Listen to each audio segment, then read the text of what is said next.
importante es como llevar la secuencia de explicación. Entonces, fíjense ustedes, si yo pretendo generar un modelo y quiero ver los resultados de inmediato, eso se iría por un paradigma específico y un método específico, que es el paradigma sociocrítico dentro de lo que es el método de investigación-acción. Pero si no tengo cómo dar respuesta inmediata, entonces tendría que asumirlo, elaborar el modelo, pero validarlo con expertos. Ahí yo me iría con otro paradigma, que es el interpretativo, con el método fenomenológico. Entonces, bueno, eso vamos a conversarlo ahorita cuando yo les presente la dinámica, ya que nos ubicaron la presentación. Nosotros venimos ahorita en el plan de estudio abordando el eje de investigación desde el primer día que ustedes ingresan a la universidad. Lo importante dentro del UPEL es que la tesis se construye en cada una de las unidades curriculares. Y esas unidades curriculares te aportan información. Y hay algo importante, que yo quiero que eso quede clarito, porque si no entra el debate, a mí me lo dijeron de una manera, el profesor me lo dijo de otra, este me lo tumbó y aquel me lo volvió a armar, etc. Hay diferentes maneras de abordar la realidad. Hay diferentes estilos, cada uno tiene su estilo gerencial, su estilo de docente. Y los jurados, los profesores o esas terceras personas, después del TEI y el tutor, son una muestra de la cantidad de lectores que tendrá su trabajo. Y esa cantidad de lectores tienen creencias también, tienen experiencias, tienen conocimiento y tienen su manera de ver el mundo, tienen su cosmovisión. La idea es que nuestro trabajo esté tan suficientemente claro lo escrito que pueda transmitirle a esa diversidad de lectores qué es lo que yo realmente quiero transmitirte, qué fue lo que yo hice y quiero que tú entiendas lo que yo hice. Y regularmente la situación cae cuando no está suficientemente explicado en el discurso. Muchas veces el tesista y el tutor se entienden y hay cosas que están como que sobreentendidas. ¿Por qué? Porque lo estamos conversando permanentemente. Pero viene el jurado y me hace una observación que ni él ni yo nos habíamos dado cuenta, porque para nosotros estaba clarito, pero no estaba claro para el otro, que no estaba interactuando permanentemente en esa información. Y eso no significa que mi tutor no funcionó o que mi trabajo me lo aplazaron, no, sino que ese es otro punto de vista que tú tienes que tomar en cuenta. Uno, es posible que coincidamos y me parece mejor la opinión que dijo el jurado que la que yo tenía, puede ser. Dos, no, yo mantengo mi posición, pero debe ser que no está tan claramente explicada que ha dado variedad de interpretaciones. Entonces yo tengo que aclararlo. Entonces yo tengo que decir en mi trabajo que aun cuando existen diferentes maneras de conceptualizar la violencia, por ejemplo como el caso de esta mañana, para efecto de esta investigación se va a entender como violencia esto. Bueno, mira, te respeto las tuyas, pero cuando tú leas mi trabajo vas a interpretar lo que yo te quise transmitir con mi investigación. Entonces, escribir y hablar tienen que ir concatenadamente de la mano para que podamos tener allí un trabajo que realmente responda a lo que hacemos. Lo otro es que este trabajo, después que ustedes lo defienden, la universidad lo ubica en un repositorio internacional. Eso quiere decir que a nivel mundial pueden ver su trabajo. Y ustedes van a ser objeto de consulta, ustedes van a ser antecedentes de otras investigaciones. Por lo tanto, ahí ese trabajo tiene que estar depurado desde el punto de vista del uso de las normas, de la redacción, del mensaje que usted quiere transmitir, que sea realmente claro y congruente con lo que usted quiere que el lector entienda de su investigación. Y por supuesto, cuidar al máximo que no esté plagiado. ¿Por qué? Porque ahí va a estar a la vista de todo el mundo. Y si alguien ve que hay un texto de un autor y no está referenciado, puede ser objeto de sanción. Entonces esto es una alerta que no puedo pasar por alto. A partir de enero se va a pasar el antiplagio de Turing a todos los trabajos. pero hay antiplagios gratuitos.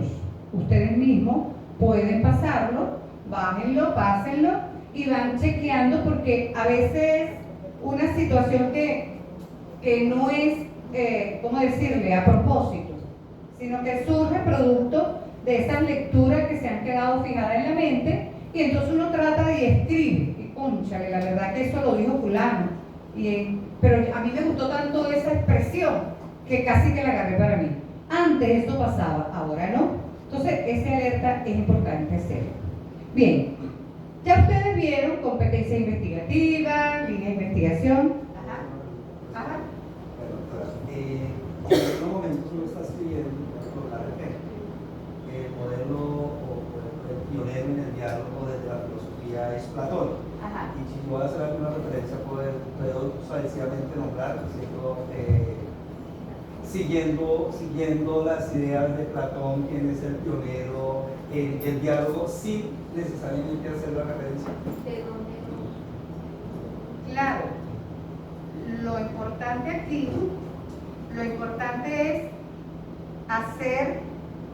Este tema es mío. Lo importante es decir que no es tuyo, sino que tú te inspiraste en la idea de Platón. Así no referencia ninguna obra de Platón donde Platón dijo eso. Es conveniente hacerlo, pero si tú en el discurso entrelazas las ideas de Platón y cómo lo estás aplicando en tu investigación, estás informándole al lector: mira, yo no me estoy copiando las ideas de Platón, sino estoy utilizando su idea en función de mi investigación para apoyar. Lo que hay es que resaltarlo. Yo, por ejemplo, utilizo mucho a Morín, utilizo mucho a Gabriel Ugas. Gabriel Ugas es el que habla de la mismidad, la austeridad y la alteridad. Y yo antes, por ejemplo, se me salía solo cada vez que hablaba, y hasta que lo leí y dije, pero, yo sabía que lo había leído en algún lado. Y bueno, eso ahora me cuido mucho, porque como ahora están esos aspectos, todo es grabado, y a veces sin querer uno lo puede escribir, entonces hay que estar con mucho cuidado. Bien, vamos entonces a destacar aquí algo bien interesante, que es cómo validar, porque como ya ustedes vieron seminario de tesis, como ya ustedes algunos tienen tutor, y como ya vieron competencia investigativa y demás, lo que vamos a hacer es un refrescamiento para validar lo que vienen haciendo, para tomar conciencia de lo que están haciendo, y que eso permita también en un momento dado con su tutor o con el profesor establecer un debate. En estos tiempos estamos abordando la complejidad como más allá de un pensamiento, como Herbert Morin lo planteó desde hace muchos años, sino como también como parte de ese quehacer. Dentro de la complejidad estamos abordando en estos tiempos algunos conceptos bien importantes que tienen que ver con la disrupción, el pensamiento disruptivo, es decir, romper paradigmas, generar cambios, debatir, cuestionar. Eso es importante, porque también como producto de una tesis surgen libros. ¿De dónde salen los libros de metodología de investigación? ¿Y de dónde han salido esos libros de la teoría? Producto de investigaciones científicas, productos de tesis. Entonces nosotros aspiramos, como decía el doctor Douglas esta mañana, que también aquí haya nuevas propuestas metodológicas, haya nuevas propuestas de conceptuales sobre diferentes maneras de abordar la realidad. Es importante ese pensamiento disruptivo, romper con lo tradicional, y no necesariamente romper para no utilizarlo más nunca, sino para debatirlo, cuestionarlo y adecuarlo a los contextos.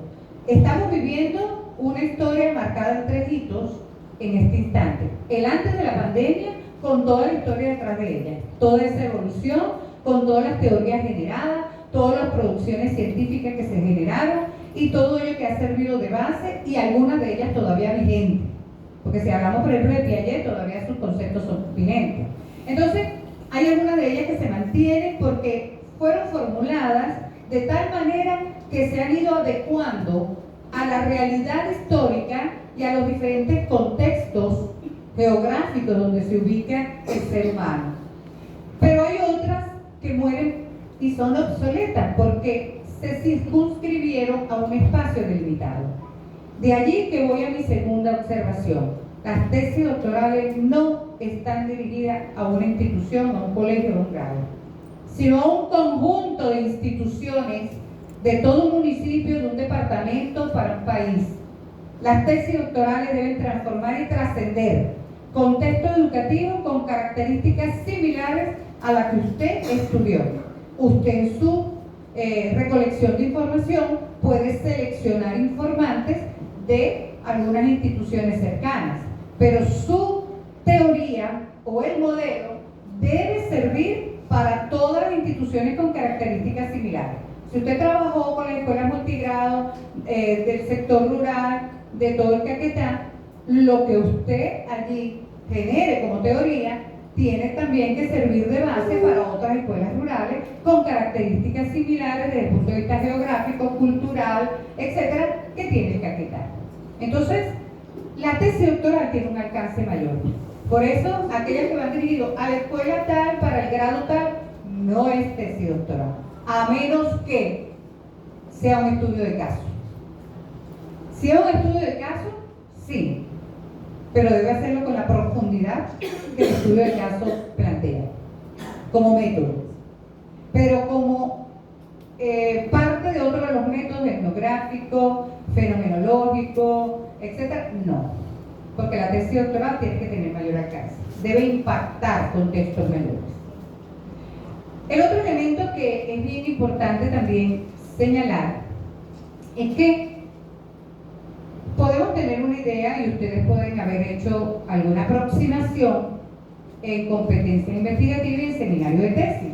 Y en las demás unidades curriculares le han ido moviendo ese piso para ir adecuando y cada profesor le ha dicho, no, pero ¿por qué no le mejoras el título así o por qué no lo mejoras así? Bueno, al final te estoy moviendo y sacudiendo para que tú vayas internalizando y afianzando. Porque eso indica que no está suficientemente claro lo que escribiste. Y a lo mejor lo que tú quieres todavía no ha agarrado su punto diríamos, de enfoque hacia lo que es la ruta de tu investigación.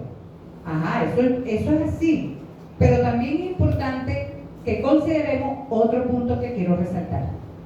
La investigación cualitativa se va construyendo, deconstruyendo y reconstruyendo hasta el momento de la defensa de la tesis. Eso quiere decir que hasta el momento de la defensa de la tesis puede cambiar hasta el título, pueden cambiar los propósitos. O mientras ustedes están aplicando las entrevistas bajo un método, puede surgir la necesidad de otro método, o puede surgir la necesidad de otro tipo de información, porque la dinámica es cambiante.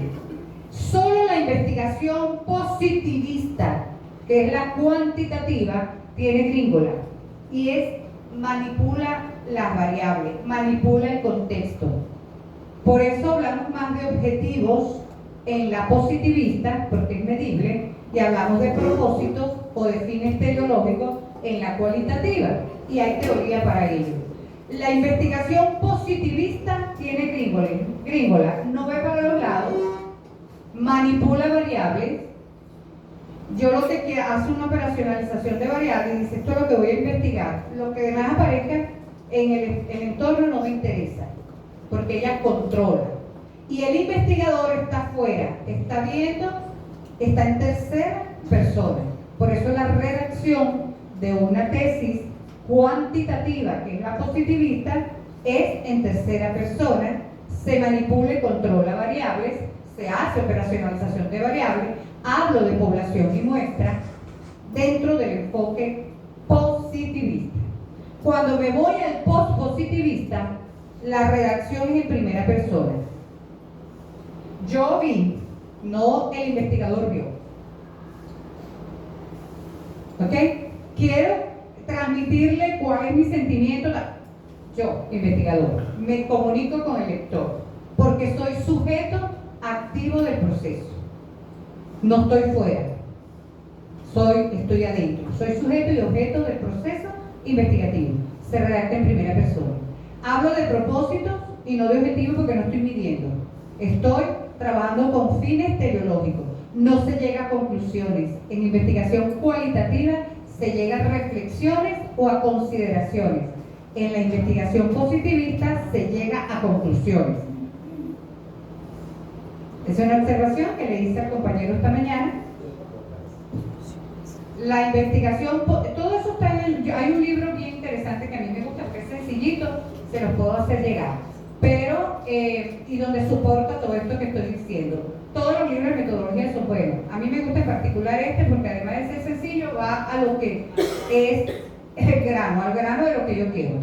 Una investigación positivista, que es la cuantitativa, la redacción en tercera persona, se habla de población y muestras, se habla de objetivos, se manipulan variables, hay control y el investigador está fuera de la investigación. Y se llegan a conclusiones.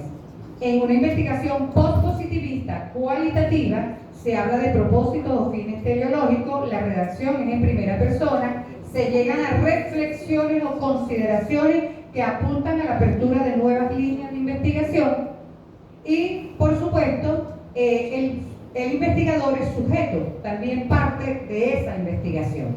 Entonces, son detalles que hay que cuidar, parecieran tontos, pero cuando uno está revisando como jurado, y si es metodólogo más aún, yo en mi caso soy metodólogo, apuntamos a ver eso. Por ejemplo, cuando yo voy a revisar un trabajo de investigación, lo primero que veo es título, los propósitos y el método. Si ahí no hay coherencia, no vale la pena leer lo demás. Está tumbada la tesis. Entonces, vamos a revisar cómo es eso. Ya lo vamos a ver. No, yo se los voy a mandar. Yo se los hago llegar. A través de uno de ustedes se lo pasan. Es un libro bien sencillito, yo lo tengo ahí a la mano. Bien, con este preámbulo, lo que quiero entonces, aprovechando que ya se incorporaron los compañeros que faltaban, vamos a entonces a revisar cómo es el procedimiento de abordaje de una investigación, porque recordemos que ustedes también van a ser tutores y jurados. El doctor tiene que manejar todos los enfoques, métodos, paradigmas, porque usted no se va a graduar de doctor en investigación postpositivista, cualitativa, enfoque interpretativo, método fenomenológico.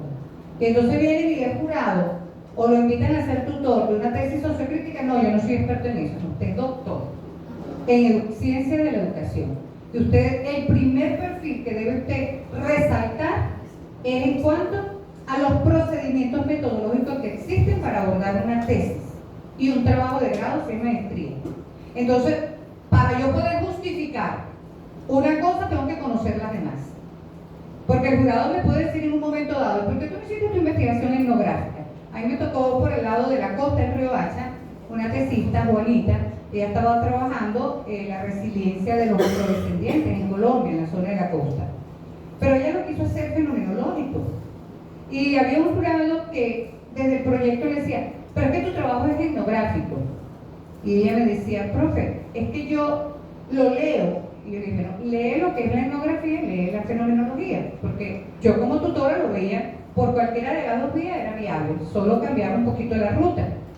Pero ella como investigadora, porque el investigador son ustedes, el tutor no es el investigador ni el coinvestigador, el investigador son ustedes, nosotros somos los acompañantes. Los méritos son de ustedes. Él le dijo, bueno, vamos a leer. Y ella leyó y dijo, no, me quedo con la fenomenología. Y el día de la defensa yo tengo que explicar por qué no asumió la etnografía. Entonces, domina todos los diferentes métodos, pero justifica el que ella quiso utilizar. Y eso puede suceder en una defensa. Entonces, por eso es importante leer y actualizarse. Bien. Cuando vamos a abordar una investigación, no me trajeron nada para escribir, pero bueno, vamos a hacerlo de esta manera. Tenemos que tener claro que existen diferentes dimensiones. Yo prefiero que tomen fotos y no escriban, porque de repente se nos distrae un poquito, ¿verdad? Entonces, fíjense. No, yo después se los puedo pasar. Cuando nosotros vamos a abordar una investigación, debemos tener claro varios conceptos claves. Y uno de esos conceptos es lo que refiere a los planos del conocimiento. ¿Alguno de ustedes ha trabajado con la planificación estratégica situacional? ¿no? Ya estuvo muy de moda, la que habla del momento normativo, el momento explicativo, momento normativo, momento estratégico y momento táctico operacional. ¿No recuerdan eso? Bueno, el momento normativo es la realidad. El momento explicativo es la realidad. El momento normativo son las normas y teorías existentes. El momento estratégico es la estrategia que yo voy a generar para cumplir con la situación que haya observado. Y el táctico operacional es ponerlo en práctica. Bueno, yo hice una analogía de estos momentos y lo llamé fase y logré incorporar los planos del conocimiento. Los planos del conocimiento son el ontológico. ¿Saben cuál es ese plano ontológico? ¿Ah? ¿De qué trata el plano ontológico? ¿Ah? La realidad. ¿Pero la realidad de quién? Del individuo y de la sociedad. Entonces ahí hablamos mucho, como lo dice Gabriel Uga, de la mismidad que soy yo, de mi yo observador y de la otredad que eres tú. Entonces esa realidad es vista por mí de una manera y es vista por ti a lo mejor igual o de distinta manera. Podemos coincidir o no. Por eso es que la realidad nosotros no podemos establecer que hay un problema si yo no hago un contraste para decantar si realmente hay un problema. Entonces la ontología me permite revisar qué es lo que está sucediendo en la realidad o en el contexto que voy a estudiar. Lo epistemológico, que es el otro plano, es el que me permite utilizar teorías, conocimientos que ya han sido generados, pero también a generar nuevos conocimientos. Por eso es que en nuestra tesis doctoral vamos a tener una primera fase de donde nos vamos a apoyar de conocimientos generados por otros, pero el producto de nuestra tesis va a ser la generación de un nuevo conocimiento, de una nueva episteme. Entonces esa epistemología o ese plano epistemológico va a estar también atravesando toda nuestra intencionalidad investigativa. Otro plano que va a estar también moviéndose es el plano del conocimiento axiológico. ¿Saben cuál es ese? De los valores y los principios. ¿Ok? Esta mañana la doctora Fabiola hacía una reflexión bien interesante sobre los valores. Cómo favorecer, propiciar el desarrollo de valores. Y ella decía, eso no se enseña, eso se convive, se modela a través de, sobre todo el docente, ese modelaje que puede hacer la familia. Entonces, tenemos ese otro plano que es bien importante, porque cada uno de nosotros también tiene costumbres, viene de un grupo cultural donde hay tradiciones, hay principios, venimos de grupos familiares distintos, donde podemos coincidir con algunos de esos principios y valores, y la misma sociedad, desde ese rol de ciudadanía, desde ese rol de ser ciudadano, con nuestros deberes y nuestros derechos, también traen consigo un conjunto de valores, un conjunto de principios que también están subsumidos en nuestra realidad. Otro plano del conocimiento es el teleológico. El plano del conocimiento teleológico es el que determina los fines, hacia dónde va, cuál es la ruta, hacia dónde va esa investigación. Y el otro plano que trabajamos es el plano del conocimiento metodológico, que es el que responde al cómo voy a lograr esos fines que están determinados en ese plano teleológico. Así pues que cuando yo tengo claro cuáles son esos planos del conocimiento, comienzo a evaluar o a validar si la idea de investigación, el tema, se puede transformar en una intención doctoral viable para el tiempo que me queda para entregar mi tesis de acuerdo a mi proyecto de vida. Porque hay personas que de repente suspenden, congelan el trabajo y dicen, no, yo lo hago después. Que es peor, porque entonces entonces la obsolescencia del conocimiento hace que casi tengas que retroceder mucho. Pero cada uno tiene su proyecto de vida. Yo quiero terminar mi doctorado, el año que viene debo recibir mi título. Entonces comienza a establecerse una programación y entonces yo tengo que determinar si mi investigación es viable, es factible en ese tiempo. ¿Ok? Esas fases, fíjense aquí.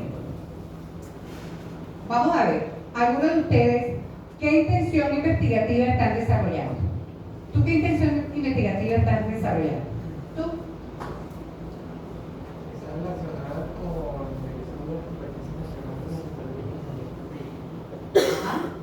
Bueno, no terminé diciéndole cuáles son los otros pensamientos que tienen que estar. Pensamiento disruptivo, el otro es el pensamiento crítico, el otro es el pensamiento creativo y el otro es el computacional, porque ahorita estamos en la onda de la tecnología. Entonces, interesante lo que está planteando tu nombre, Camilo. Fíjense que cada uno de ustedes va a orientarse hacia una disciplina en particular, es posible, o hacia una problemática en particular que esté rondando dentro del común denominador, por ejemplo el caso de la violencia, la convivencia, etc. Pero también hay otro elemento bien importante, que voy a darle protagonismo allí, a la complejidad que está rodeando esa intención o a fortalecer algún tipo de pensamiento. Lo que no podemos dejar de un lado es la evolución de las tecnologías. ¿Ustedes saben cómo han evolucionado las tecnologías? Tenemos la tecnología, la información y la comunicación. ¿Qué más tenemos? ¿Ah? Bueno, la inteligencia artificial las arropa todas. Pero tenemos las TIC. De las TIC pasaron a las TAC. Y de las TAC a las TEC. Y de las TEC, en plena pandemia surgieron las TRIC. Las TRIC. Entonces tenemos, fíjense, una evolución interesante. TIC, TAC, TEC, TRIC.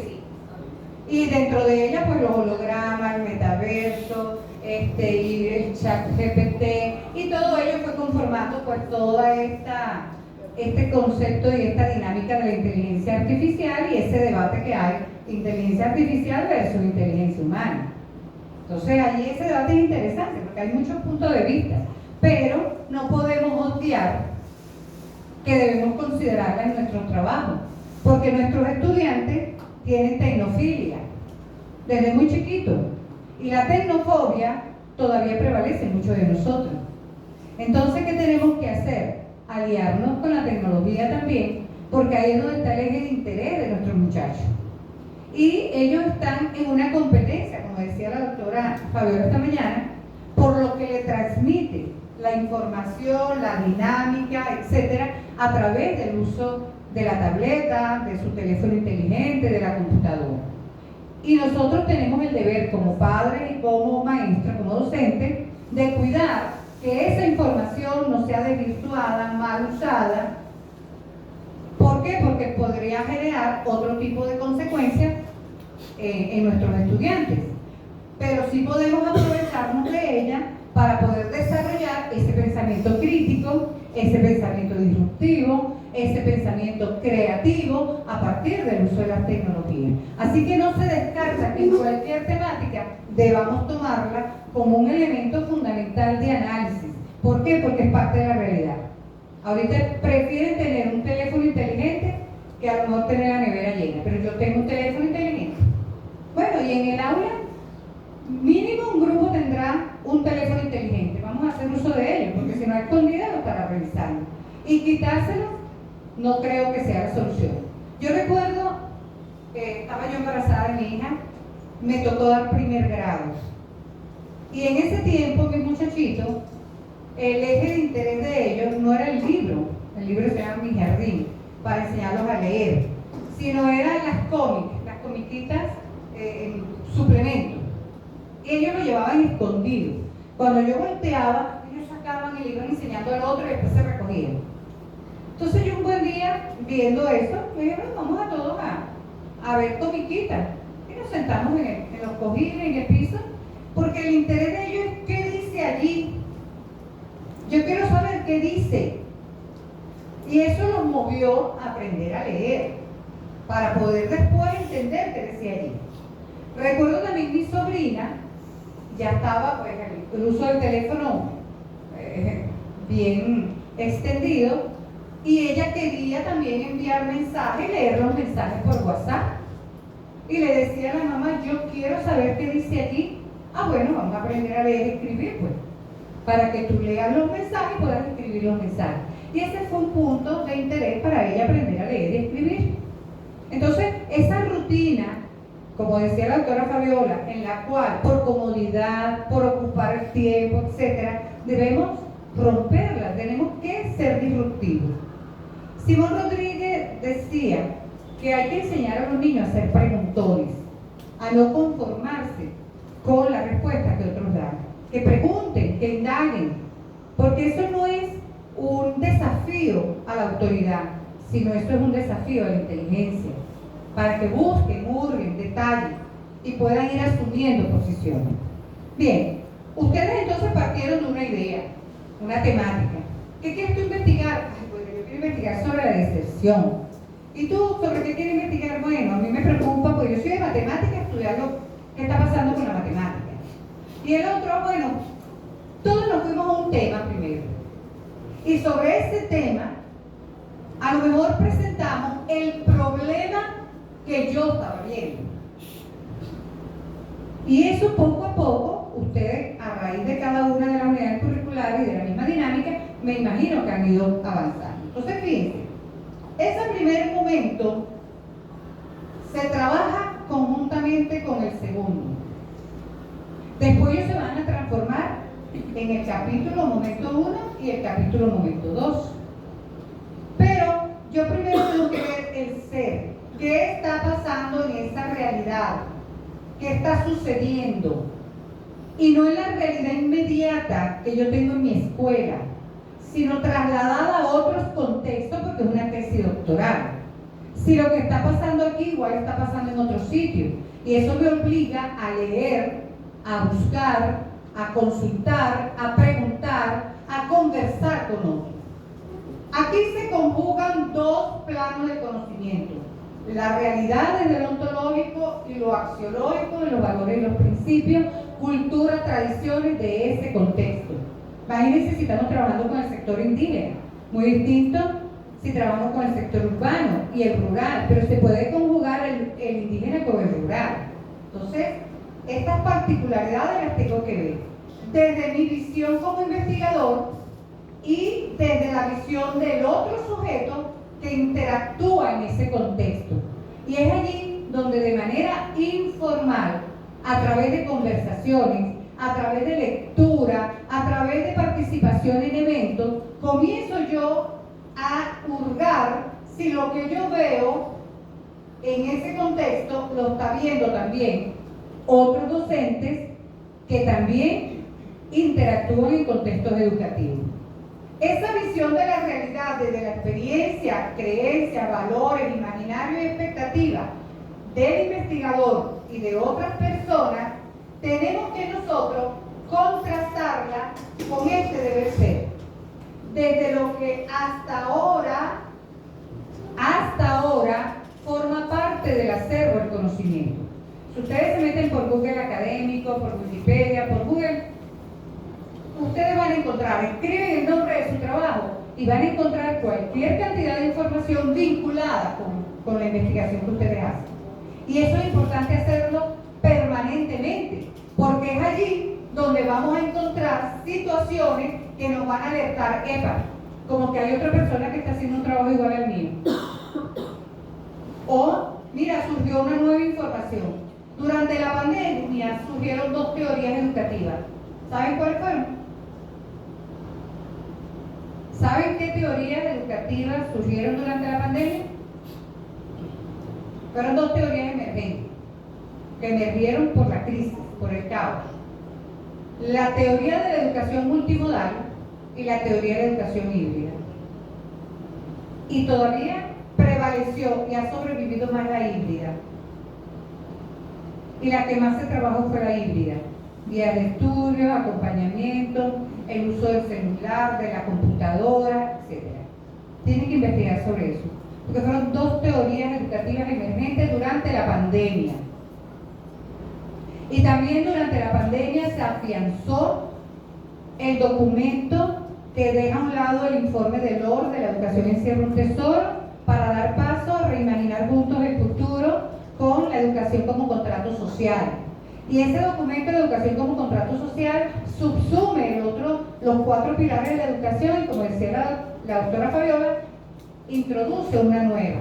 Pero también subsume dentro de este nuevo contrato educativo los objetivos de desarrollo sostenible que desde el 2015 venían desarrollándose, pero no con el énfasis y el ímpetu con el cual ahora es obligatorio a nivel empresarial, educativo, salud, etc. Y es cuando convergen nuevos elementos y se genera una agenda, la Agenda 2030, para poder ponerse de acuerdo todos los países y encauzar el mundo ante el cambio climático, porque el clima también cambió. El confinamiento hizo que cambiara la dinámica del clima, porque ese tema que teníamos de la contaminación antes de la pandemia, la capa de ozono, etc., el confinamiento permitió que ella cerrara un poco. ¿Por qué? Porque la gente no salía, estaba en la casa, no usaba en el vehículo, las fábricas cerraron y, por supuesto, eso modificó nuevamente el clima. Y entonces en ese reacomodo está el clima también. Y ese reacomodo estamos los seres humanos también, reacomodándonos después de ese terremoto emocional y de salud, educativo, social, cultural.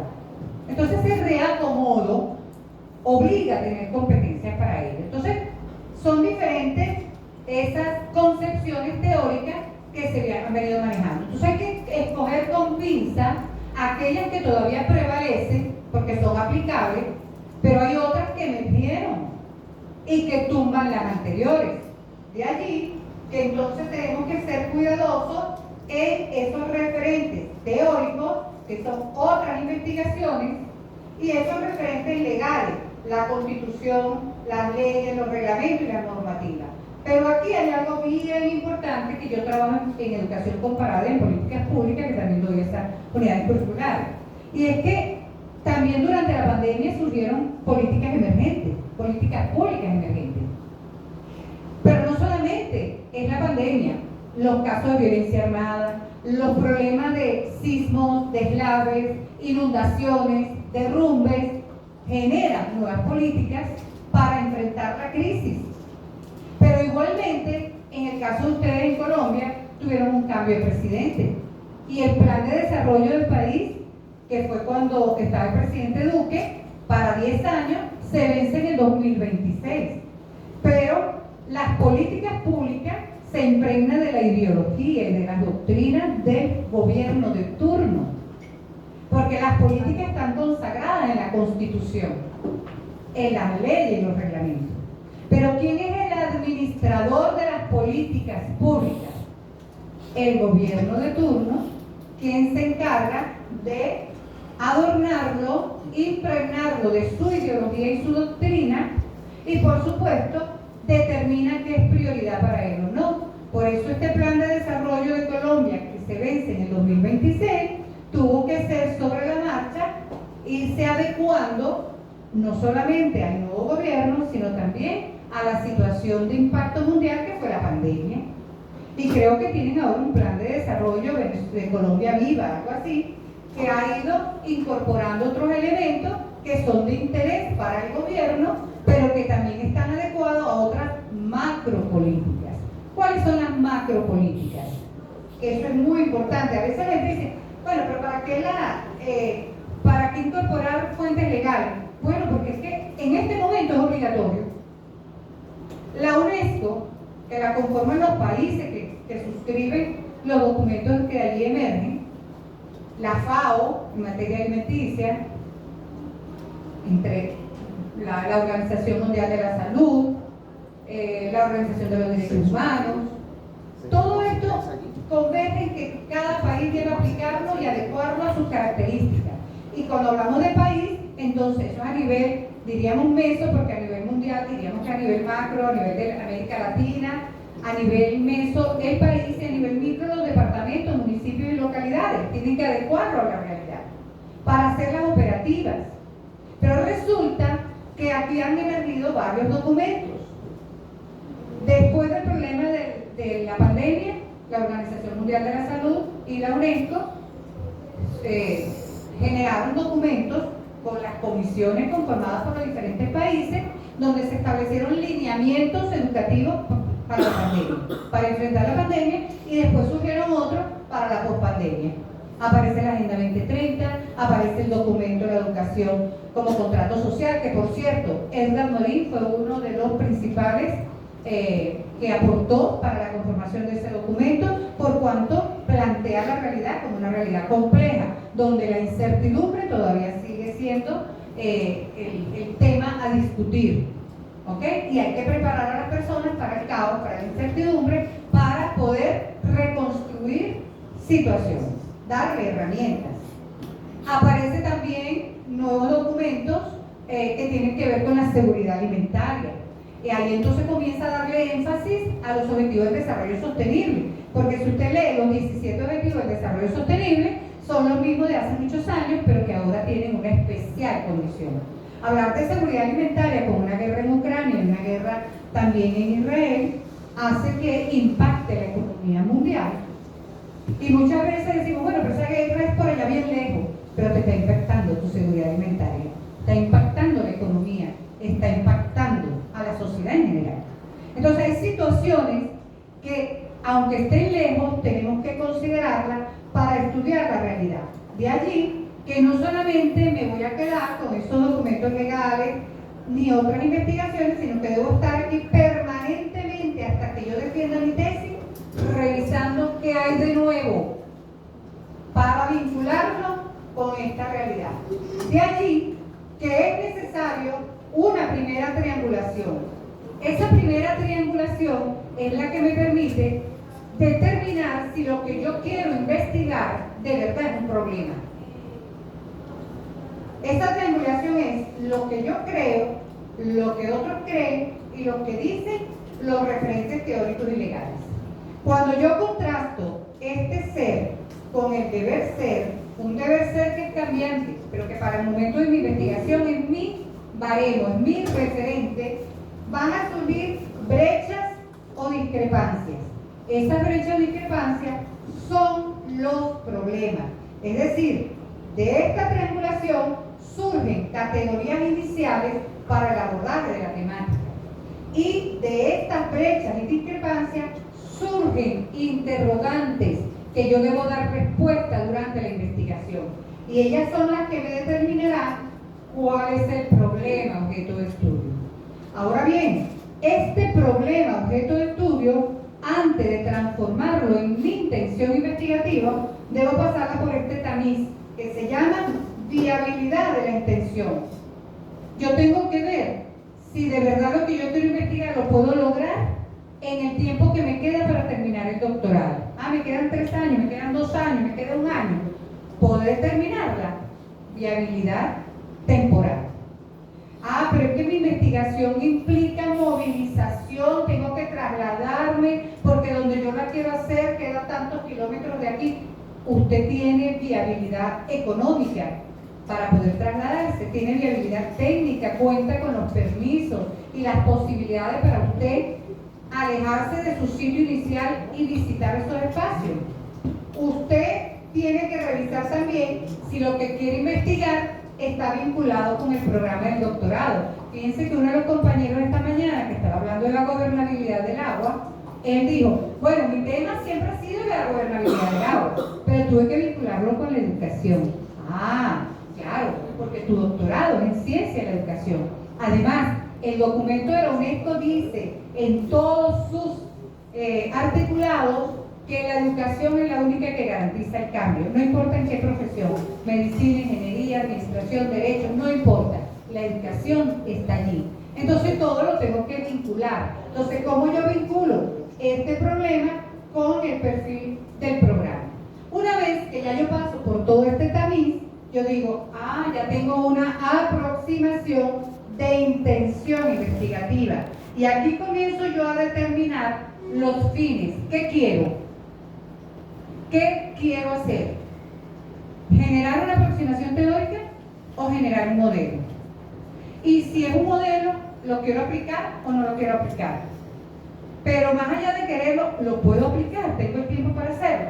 Entonces comienza a debatirse qué es lo que realmente quiero hacer. Entonces, preguntas claves como qué, por qué y para qué están rodeando toda esta fase.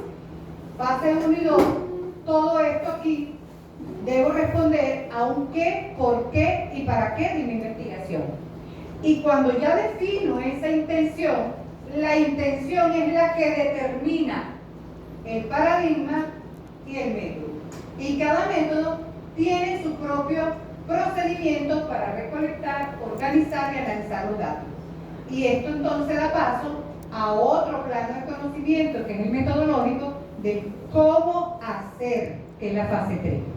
Si yo traduzco todo esto a mi estructura, este es el capítulo, momento 1, el problema, abordaje de la realidad, qué quiero investigar, para qué, con mis propósitos, mis interrogantes, y tengo mi marco teórico con mis antecedentes y con mis fuentes teóricas y legales. Comienzo a darle forma, a moldear todo lo que tengo y lo voy trasladando a una estructura, a una arquitectónica. Voy a comenzar a ponerle ahora los ladrillos o los bloques a esas columnas, porque ya tengo mis columnas acá. Entonces voy a comenzar ahora a rellenarlas. Acá es bien interesante porque el paradigma, fíjense que esta mañana se nos presentaron dos tipos de trabajo. Dos, bajo el enfoque paradigmático cualitativo, y el otro desde el punto de vista mixto. Y él llegó solamente hasta la parte cuantitativa, el paradigma cuantitativo, y ahora va a seguir. Eso quiere decir que su intencionalidad es generar una aproximación teórica, y él lo vio como prioritario hacerlo desde todo enfoque. Eso trae también sus complejidades, porque él tiene que justificar en los propósitos y en la metodología cuándo está en un paradigma y cuándo pasa al otro, y cuál es el que prevalece. ¿Y cuál prevalece? El del propósito general. Y el propósito general era cualitativo, quiere decir que va a prevalecer el paradigma cualitativo por el fin teleológico principal, generar una aproximación teórica. Entonces, bien, lo demás entra como sustento y como apoyo para lograr este propósito. No necesariamente todos tienen que hacerlo así, porque fíjense que los otros dos trabajos tuvieron 5 informantes, 4 informantes, eso es el número de informantes, y el tipo de informante también puede variar dependiendo de la naturaleza de su investigación.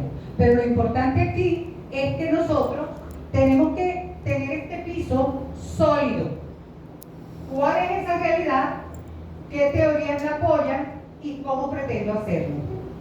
Si yo quiero poner en práctica ese modelo para ver si funciona, estaría hablando entonces de un paradigma sociocrítico y el método investigación-acción. ¿Por qué? Porque yo diagnosticaré la situación, genero el modelo, lo ejecuto, lo pongo en práctica, lo evalúo y genero una reflexión sobre la importancia de intervenir los contextos sociales o educativos bajo propuestas de esta naturaleza. Si no me da tiempo de poderlo ejecutar, me puedo quedar con el método fenomenológico dentro del enfoque interpretativo, donde yo voy a estudiar la realidad, la voy a develar, la interpreto, la comprendo, diseño el modelo y valido el modelo con expertos. Eso lo iba a hacer el muchacho de gobernabilidad del agua. Él tiene allí una validez de experto para lo que él va a generar. Si yo no quiero sino generar una aproximación teórica, un constructo, o quiero hacer una hermeneusis, que es una interpretación de la realidad, apoyándome en el método hermenéutico, entonces yo me quedaré con develar la realidad, interpretarla, comprenderla y construir el corpus teórico. Y esa generación de la teoría es una parte bien importante dentro del trabajo. Ahora bien, ese método, como dice acá, cada método tiene fases, cada método tiene su manera de desarrollarse. Si estoy hablando del método de investigación-acción, él tiene fases definidas y yo tengo que explicar qué sujetos van a intervenir en cada fase y cómo voy a desarrollar cada fase y qué vinculación tiene con mis propósitos. Si es el método del enfoque interpretativo con alguno de sus métodos, etnográfico, fenomenológico, etc., también tiene sus fases y tiene sus procedimientos. Lo que sí debe quedar claro es que en investigación cualitativa no trabajamos con encuestas, con cuestionarios, no trabajamos con población y muestras, trabajamos con entrevistas, observación, trabajamos con sujetos informantes y nuestros procedimientos de análisis van desde la codificación, la categorización, la triangulación y la sistematización para la generación de la teoría emergente. Entonces esos son procedimientos que se van llevando. Hay programas de computación, software que pueden ayudar. Está el Atlas TIC que se utiliza en investigación cualitativa, pero también usted lo puede hacer manual. Eso no genera tampoco grandes problemas. Como en el caso cuantitativo está el SPSS, que también sirve para agilizar algún tipo de información. Lo importante es que usted internalice, interprete y sepa qué está arrojando el procedimiento que usted está utilizando y lo domine. Y que usted pueda explicarlo con toda facilidad porque está empoderado de su investigación. A mí me gustaría buscar la otra siguiente ahí. Entonces, ¿qué interesa ahorita? Hacer una introspección con respecto a lo que ustedes vienen haciendo. Porque después ustedes van a formular la estructura de su proyecto, lo presentan, el proyecto está redactado en futuro y ustedes lo presentan ante la comisión y allí ustedes aprueban con observaciones o sin observaciones y siguen. Pero rara vez se aplaza un proyecto, porque el proyecto es un plan, es el plan de la investigación y no necesariamente lo que planifico es lo que yo informo al final, que es la tesis. O sea, no necesariamente lo que se planifica es lo que se comunica. Por lo tanto, es una guía, es el plan de la investigación. Entonces, eso se presenta. Una vez que está aprobado y le hicieron algunas recomendaciones, usted comienza a aplicar esos instrumentos para luego organizar la información. Entonces, todo lo anterior se sistematiza, ya sea para estructurar el plan de la investigación, que es el proyecto. Ese proyecto se presenta, lo aprueban, se inserta en su línea de investigación correspondiente y una vez aprobado, usted pasa a la elaboración de los instrumentos. En el caso de investigación cualitativa, el guión de entrevistas surge de una categorización teórica a priorística que se elabora con los propósitos y la teoría para poder determinar qué tipo de subcategorías y dimensiones iniciales surgen para poder elaborar las preguntas del instrumento. Con el entendido que cuando yo comienzo a realizar la entrevista, mi primer sujeto informante es él. Comienzo a interactuar, pero resulta que él me da pistas de otra información que yo no la tenía en cuenta porque es parte de su experiencia. La incorporo a mi guión de entrevista o a lo mejor me doy cuenta con él que hay dos preguntas similares y las fusiono. O a lo mejor me doy cuenta con él que tengo que ser más clara en la explicación, porque la entrevista es en persona o por la vía virtual por Google Meet o una videollamada. Por eso es que ahora no hay ningún tipo de limitación para que usted pueda hacer entrevistas con sujetos informantes desde Caracas. Por ejemplo, a mí me defendió una tesis sobre gobernabilidad del agua un estudiante de Pamplona y el viceministro de agua de mi país quiso ser informante y yo lo comuniqué por Google Meet y se hicieron las entrevistas y fue interesante porque hay una red de frontera que es sobre gobernabilidad del agua, donde está Colombia y Venezuela, y qué interesante porque hay ríos que se interconectan y entonces resultó súper importante haberlo hecho. Igual que estuvo como sujeto informante personas a nivel gubernamental que no podían irse a sentar con él o a recibirlo, y entonces por la vía de Google Meet o una videollamada a la hora disponible pues se podía comunicar. Pero ese primer sujeto informante es determinante porque él me va a dar pistas para yo irme a mi segundo sujeto informante, y este segundo sujeto informante me va a dar mayor fuerza con lo que el primero me suministró. Pero yo puedo tener diferentes tipos de sujetos informantes. Puedo tener docentes y alumnos, o puedo tener miembros de la comunidad y expertos, o puedo tener miembros del sistema gubernamental en materia de educación y los docentes. Todo depende de qué quiero yo recoger como información. Esta es una vía, pero también existe otra, que se llama el focus group, ¿lo han escuchado? O los grupos focales. En los grupos focales es como que si yo vengo aquí en esta reunión, convoco a mis compañeros o a un grupo de personas o en un evento y les planteo, mire, yo estoy investigando sobre este tema y me gustaría escuchar sus opiniones. Yo tendría 2 observadores sistematizadores, porque como yo estoy conduciendo la conversación en este grupo focal, yo no puedo ir anotando. Entonces tengo 2 personas o más que van a ir registrando y observando preguntas-respuestas que van opinando.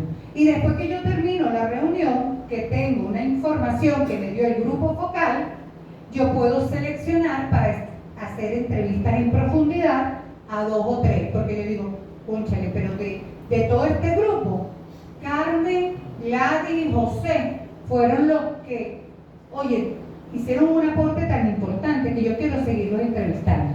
Entonces, de ese grupo focal, yo le pido a estas personas que si pueden ayudarme a fortalecer lo que dijeron en el grupo. Entonces, puede funcionar para estos casos, pues, donde hay dinámicas que nos cueste mucho conseguir informantes. Puedo trabajar con los grupos focales. Entonces, está el grupo focal, las entrevistas individuales, o podemos tener también la observación, observar el comportamiento, la dinámica y, por supuesto, la revisión de los productos de evento, los encuentros, lo que dice la prensa, lo que dice la dinámica socioeducativa actual. Por otro lado, estos instrumentos en una investigación cualitativa, yo puedo pedirle a unos expertos que revisen para ver si sobre la dinámica de la temática que quiero investigar, el experto que ya ha investigado sobre ese tema me sugiere algunas otras preguntas. Pero no necesariamente debo validarlo con expertos, porque la teoría en materia de elaboración de instrumentos de investigación cualitativa dice que el rigor científico y la validez se va obteniendo en la medida en que yo voy aclarando. ¿Cuál es la diferencia entre un cuestionario y una entrevista? Que en la entrevista yo estoy conversando con la persona y si esa persona no entiende, yo le explico. Si a lo mejor no es suficiente, yo amplío la información o reoriento la pregunta. En cambio, en el cuestionario no. Yo lo dejo, me retiro y después lo busco. Y si la persona no entendió la pregunta, no voy a obtener la información que requiero. Por eso es que en investigación cuantitativa los cuestionarios tienen que pasar por un criterio de validez de expertos y de confiabilidad que muchas veces se usa alfa de trombas. En cambio, en la investigación cualitativa no, porque sobre la marcha yo estoy depurando, estoy mejorando el instrumento con la interacción que tengo con el sujeto. Por supuesto, al final yo tengo que explicar eso en la metodología. El instrumento inicial sufrió modificaciones una vez aplicado por cuanto los aportes de los investigadores o de los informantes suministraron, Esa luego que ya yo tengo ese instrumento, lo aplico, realizo la entrevista y procedo a organizar la información en cuadros, matrices, gráficos, figuras, redes temáticas, mapas conceptuales, etcétera, para poder tener una presentación, un discurso escrito y un discurso en gráfico, para poder representar mejor la información. Identifico categorías emergentes, triangulo lo que emergió en esas categorías, lo que sigo pensando como investigadora y lo que dice la teoría. Y esta teoría, cuando yo comienzo a hacer esta triangulación, valido el marco teórico. Porque a lo mejor el marco teórico que yo tenía para la primera fase del proyecto ya cambia. Ya a lo mejor tengo que incorporar otros, porque el marco teórico no es relleno. El marco teórico tiene una razón de ser. Para justificar y argumentar el problema, el abordaje de la realidad o el planteamiento del problema, y para contrastar las categorías emergentes en esta triangulación, para generar un análisis y sistematización que me va a permitir generar la teoría o el modelo que yo me he propuesto en investigar. Tengo que adecuar, una vez que ya yo genero la teoría, comienzo a revisar de manera permanente todo desde la portada y comienzo a hacer los cambios referidos. Ya no es un proyecto, ya es la tesis, ya no es la carta de aceptación, sino de aprobación del tutor. Ya el índice incorpora otros capítulos, el 4, el 5, el 6, ya comienzo a hablar de las reflexiones, ya yo tengo que redactar en pasado, no en futuro, ¿entendido? Entonces comienza ya esa adecuación del plan a estos resultados. A lo mejor durante los resultados, durante la aplicación, fue necesario utilizar otro método complementario. Usted puede utilizar dos métodos, un solo método, porque existe el multimétodo o también el multiparadigma. El multiparadigma es la investigación mixta, donde están los dos paradigmas. Y el multimétodo es cuando yo digo, oye, yo lo quise hacer fenomenológico, pero en un contexto tuve que trabajar la parte etnográfica. Entonces trabajé en multimétodo. Eso me lo dice la misma dinámica. O a lo mejor me quedé con uno solo. Entonces tengo que adecuar lo que yo había escrito como metodología. Tengo que realmente escribir lo que sucedió, no lo que yo creía que iba a suceder, sino lo que realmente sucedió. Y es cuando elaboro el informe final, que es la tesis, y la presento y viene, bueno, la revisión del jurado, etcétera, etcétera. Básicamente este es el proceso que debe llevar la investigación. Pero hay algunos puntos bien importantes que son los tips que, aunque parecieran insignificantes, son determinantes. Me gustaría apagarlo para sentarme acá, para entonces intercambiar sobre estos aspectos que son importantes en su investigación y ver cómo nosotros darle sentido y significado a la investigación. Hay temas que se han convertido en un problema mundial, por ejemplo, el embarazo adolescente. ¿Cuántas veces no se ha investigado sobre eso? Y sigue el mismo problema. La violencia, y sigue el problema. Entonces, a veces nos lleva a reflexión que hay un problema de conciencia, de toma de conciencia, hay un problema de actitud, hay un problema de contextualización, porque no es igual un programa que me lo envían desde el Ministerio de Educación sin tomar en cuenta la realidad que tengo acá, donde el niño, mira, si hay un deslave, si hay una inundación, o el tiempo de siembra, o el tiempo de cosecha es muy importante, pero resulta que el calendario académico es otro. Aunque eso ha ido mejorando, todavía tenemos algunos problemas a nivel de supervisión, a nivel del mismo docente, a nivel de los padres. Esa migración de dejar el campo por irse a la ciudad, generando mayor pobreza crítica. Es decir, hay tantas circunstancias que nos llevan y nos invitan a estar permanentemente reflexionando. Por eso es que a nivel de las tesis doctorales llegamos a reflexiones que abran vías de nuevas líneas de investigación. Entonces tienen que ustedes ubicarse en su investigación. ¿Hacia dónde? Verla allá. Yo estoy aquí ahorita, pero allá. ¿Qué quiero yo que pase con esta investigación? Porque mi investigación tiene que ser para transformar y trascender. No para nada solamente obtener el título y lograr un ascenso, sino tiene que ser útil, porque de lo contrario, tanto esfuerzo y qué aporte estás haciendo al acervo científico. Bueno, vamos a abrir entonces el intercambio. Aquí. Muchas gracias. Pero es frente a la explicación que ustedes dan, dos momentos que me gustaría, espero si los demás compañeros lo entendieron perfectamente, me disculpen. Dos momentos en los que usted habla de triangulación. Un momento relacionado con el ser, el deber ser y el hacer, y otro momento desde la interpretación de la realidad, cómo la interpreto yo, cómo la interpretan los teóricos y los antecedentes, y cómo la interpreta ya a quienes tomo como realidad. Sí, no, es muy bien. Fíjense, todos los libros de metodología y los profesores hablan que la única triangulación es cuando se van a analizar los datos. Pero es que resulta que cuando yo voy a delimitar el problema, objeto de estudio, yo hago una triangulación, que no la declaro allí, pero la tengo que hacer, porque la realidad tiene muchas aristas y la realidad tiene muchas maneras de interpretarse. Y si el producto final de mi trabajo es para transformar esa realidad, no la puedo transformar solamente bajo mi óptica. Tengo que lograr que todos puedan estar involucrados. Por esa razón, yo tengo que escuchar cómo ven ellos esa realidad. Mis compañeros de trabajo, la comunidad, mis superiores, mis estudiantes, cómo ven la realidad, cómo lo está afectando. El tema de la violencia me permite bien importante para ilustrar.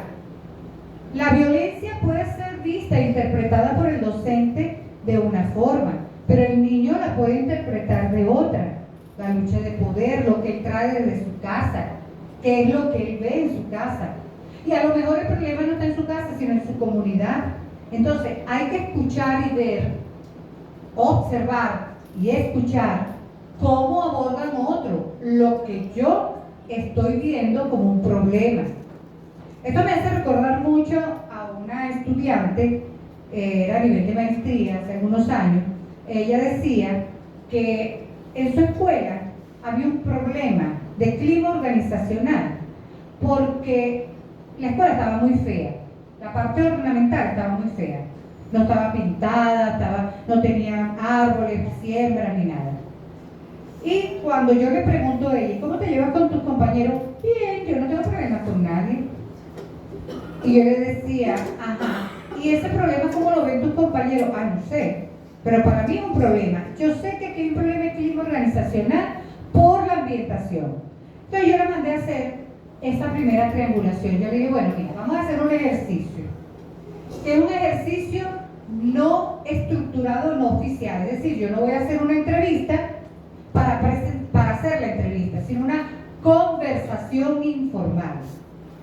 Y qué sorpresa, el tema que estaba, o el punto que estaba generando la afectación del clima organizacional era el director.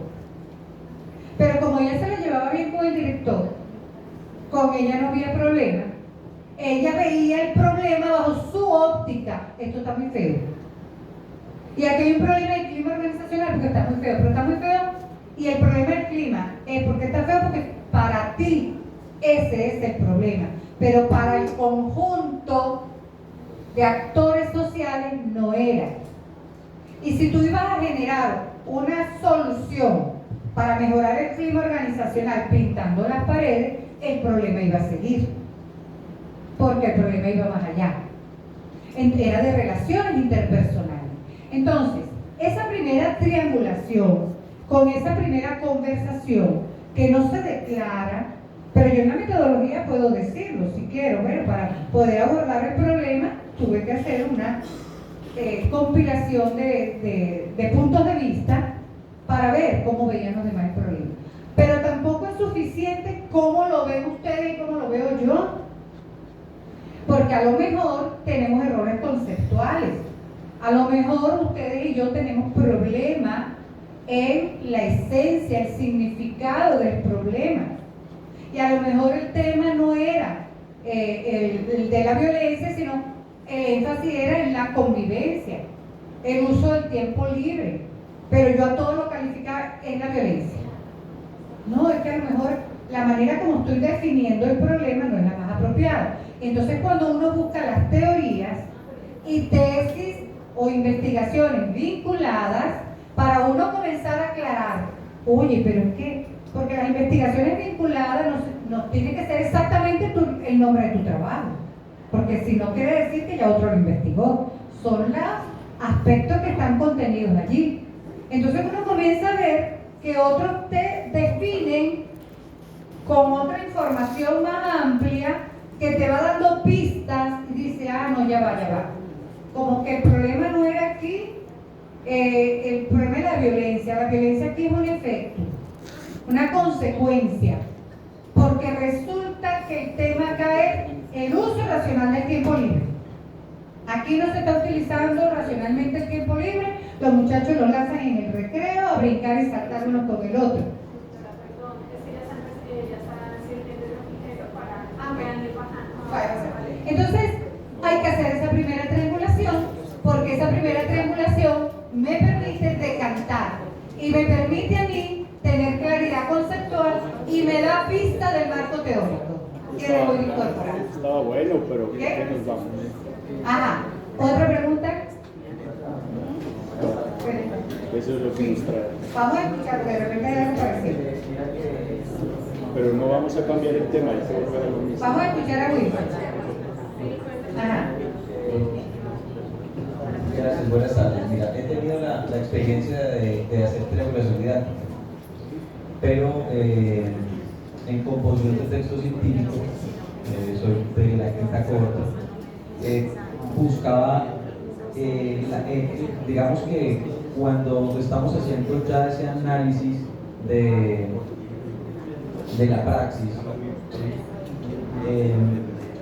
acá dice generación de la teoría, cómo hacer, o sea, realmente para mí lo valioso en la investigación es ser un referente para los demás, o sea, crear una teoría propia de lo que he intervenido. ¿Sí? Esperaba eso, digamos que en esta formación, para que me dieran como esa pista, porque realmente lo que yo hice fue citar sobre lo citado. Eso no es teoría, eso es a manera de conclusión. Mira que esto sirvió, dio este resultado, dio este impacto y listo. Pero entonces crear una teoría como tal, no sé si llevando este producto a una revista indexada o no sé. La generación de teoría es el coco de toda tesis doctoral, porque ahí nos tenemos que aproximar a la teoría. Y podemos asumir varias posiciones, y eso va a depender de los resultados. Por favor, no tengo la asistencia Ajá, gracias. Aquí están las credenciales. Entonces, fíjense, la generación de teoría puede asumirse de diferentes puntos de vista. Una posición ecléctica, donde yo diga, bueno, mira, hay otras posiciones, otros teóricos, que siguen siendo referentes, no los puedo obviar. Yo no puedo obviarlo, porque ellos siguen siendo vigentes en esta dinámica. Lo puedo asumir, ¿ok? Y puedo también, desde el punto de vista del ingenio y de la creación, crear un nuevo enfoque sobre esa temática. Si estoy trabajando la generación de textos literarios, bueno, yo puedo valerme de la inteligencia emocional, de la inteligencia artificial, o sea, yo puedo buscar otro tipo de combinación donde necesariamente voy a tener que hacer referencia a otros autores que la han planteado, pero la manera de abordar esa generación de textos literarios va a tener una identidad que es la de Wilson. ¿Cómo lo ve Wilson? Esta mañana me decía una chica que ella quiere generar cuentos literarios, pero la estaban llevando, que la mayoría de los trabajos eran elaborados por el docente. Y ella decía, no, yo quiero que sean elaborados por los niños, y no con su mamá y su papá, sino ellos solitos, para darle libertad a su creación. Entonces, ahí hay unas técnicas que tú tienes que cuidar, y a lo mejor esas técnicas son las que ya existen, y tengo que referenciar a quienes han creado esas técnicas, a menos que tú puedas presentar un modelo diferente que no haya sido utilizado, y eso tendrías que revisarlo por la vía de Turnitin a ver si no hay otro autor que lo haya hecho. Pero lo creativo no necesariamente es lo original, lo que nunca se haya planteado. Es como lo que se ha venido presentando a la comunidad científica, lo que se ha investigado, es aplicable a este momento histórico y a este contexto. Como después de la pandemia, de situaciones de caos emocional, donde el mundo cambió, donde las herramientas y competencias tienen que afinarse, donde yo declaro un currículum por competencia, pero sigo evaluando por objetivo. Yo te digo, este currículum es por competencia, y entonces cada actividad le voy poniendo un puntaje y al final sale aplazado. Yo, por ejemplo, en seminario de tesis, a mis estudiantes le pongo sumativas al final, porque lo que yo quiero es que logre la competencia. Ahora, ¿cuándo la logró? Bueno, entre estos 3 meses, uno lo logra en el primer mes, otros en el segundo, otros al final. Lo que me interesa es que la logre. Entonces, por allí, he creado mi propia estrategia. Ahora, quizás otros lo han utilizado, pero en este contexto no. Entonces, ¿qué le va a dar un carácter original, un carácter especial? Lo que tú vayas a proponer en tu contexto al cual va dirigido, sea a los niños, a los jóvenes, bajo estas características de educación rural, o si va para la educación indígena, cómo valerte de otras experiencias y citarlas, pero ¿cuál es tu aporte? ¿Cuál es el valor agregado? Y entonces esa parte del valor agregado, que es lo que le da la identidad, es mi teoría, es donde comienza el juego psicológico de que no sé cómo abordarlo. Entonces yo creo que aquí lo más importante es valerte. Mira, a mí me ha servido con mis estudiantes, elabora redes semánticas, elabora mapas conceptuales. Si tú puedes hacer un mapa conceptual, un mapa mental, sobre un mismo tema y un mismo material, yo se lo entrego a 3 personas, son 3 mapas mentales diferentes. Esa es la analogía que te puedo hacer. Y estoy utilizando la misma fuente, pero estoy aplicando de forma distinta. No solamente todo. Siempre va a ser inevitable hacer referencia a otros autores. ¿Ves? Pero la innovación está en cómo hacer útil eso que tú estás generando. Y que sea realmente importante y trascendente.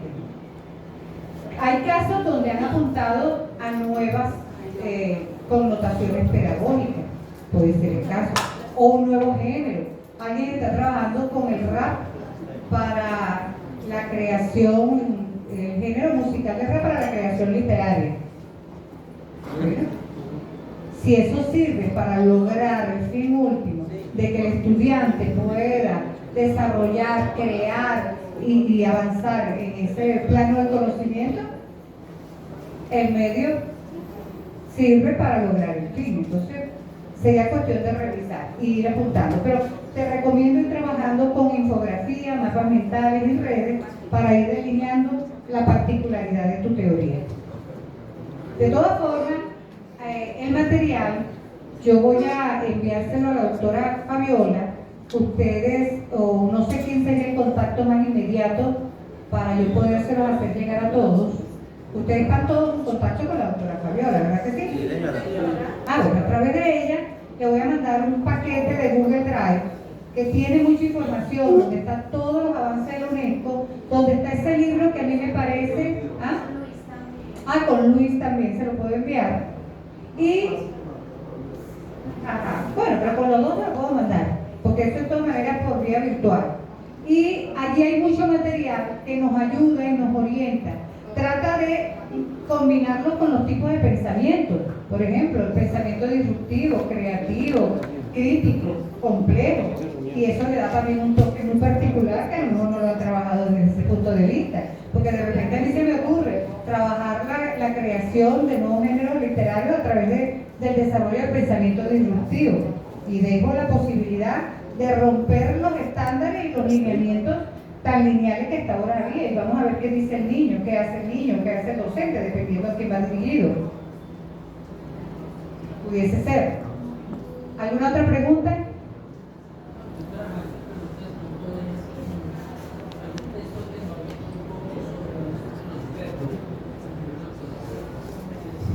Sí. Tengo un material sobre los verbos. Los verbos determinan complejidad. Regularmente a nivel doctoral se utiliza mucho develar, interpretar, comprender, generar el constructo.